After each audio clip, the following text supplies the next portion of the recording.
नमस्कार दोस्तों, स्वागत है आपका मेरे YouTube चैनल हिमालयन क्लाइंबर में। आज मैं आपको एक ऐसी यात्रा के बारे में बताऊंगा जो अमरनाथ की यात्रा से भी कठिन यात्रा मानी जाती है। तो दोस्तों बने रहिए वीडियो में। और जो लोग हमारे चैनल पर नए हैं, चैनल को सब्सक्राइब करें, वीडियो को ज़्यादा से ज़्यादा शेयर करें और लाइक करें।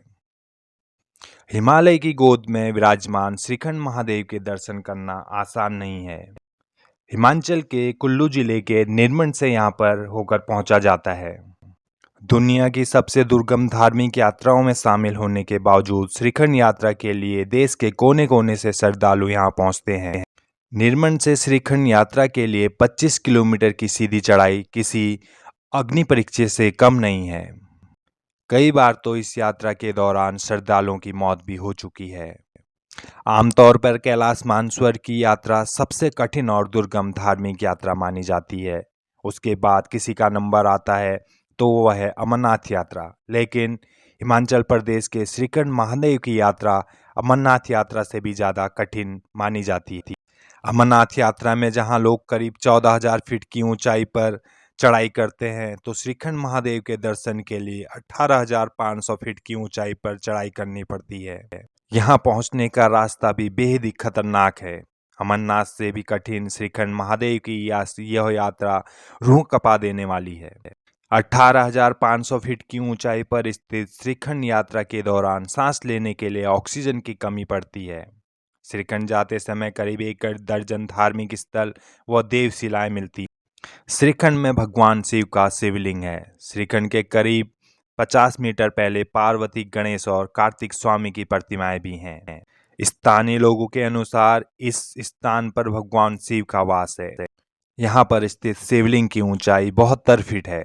अमरनाथ यात्रा के दौरान लोग जहाँ खच्चर का सहारा लेते हैं, वहीं श्रीखंड महादेव की 35 किलोमीटर की इतनी कठिन चढ़ाई है जिस पर कोई खच्चर घोड़ा चल नहीं सकता।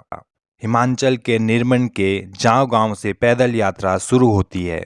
श्रीखंड महादेव भगवान शिव का ये सबसे पूजनीय स्थल माना जाता है। इसकी कहानी भी बड़ी रोचक है। भगवान शिव की कई महीनों तक मजबूरी से यहाँ गुफा में छिपना पड़ा था। कहा जाता है कि भस्मासुर नामक राक्षस ने कई वर्षों तक भगवान शिव की कड़ी तपस्या की थी। उसकी तपस्या से खुश होकर भगवान भोलेनाथ ने उसे दर्शन दिए और वरदान मांगने को कहा।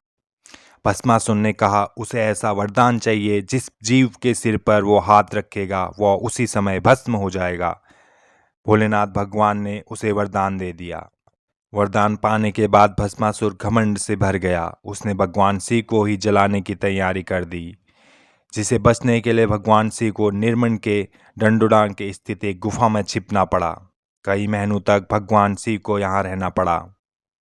उधर भगवान विष्णु ने भगवान शिव को बचाने के लिए भस्मासुर को खात्मा करने के लिए मोहिनी नामक एक सुंदर महिला का रूप धारण कर लिया। भस्मासुर भी इस सौंदर्य को देखकर मोहित हो गया। मोहिनी ने भस्मासुर को अपने साथ नृत्य करने को कहा। भस्मासुर भी तैयार हो गया। वह मोहिनी के साथ नृत्य करने लगा। नृत्य करते करते भस्मासुर ने अपना हाथ अपने सिर पर रख दिया और वो वहीं पर भस्म हो गया। भस्मासुर का नाश होने के बाद सभी देवता देवडांग पहुंचे और भगवान शिव को वहां से बाहर आने की प्रार्थना की, मगर भोलेनाथ एक गुफा में फंस गए।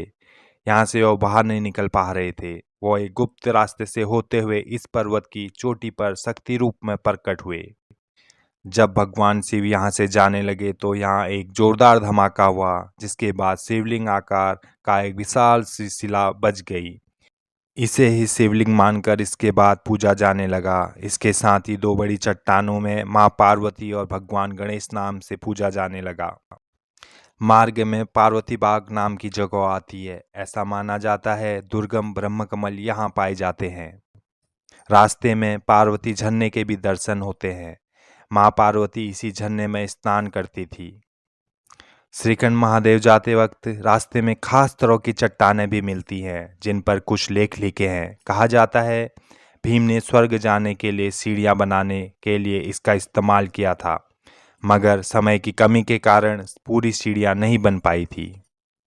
एक कथा के अनुसार जब पांडवों को 13 वर्ष का वनवास हुआ तो उन्हें कुछ समय यहाँ बिताया। उसके साक्ष्य वहाँ भीम द्वार पर बड़े-बड़े पत्थरों को काट कर रखना बताया जाता है। उन्होंने यहाँ एक राक्षस को मारा था, जो वहाँ आने वाले भक्तों को मार खाता था। दोस्तों, ये थी श्रीखंड महादेव की सच्ची कहानी, श्रीखंड महादेव का रहस्य। अगर आपको मेरी ये वीडियो अच्छी लगी तो मेरे चैनल को शेयर करें, लाइक करें और सब्सक्राइब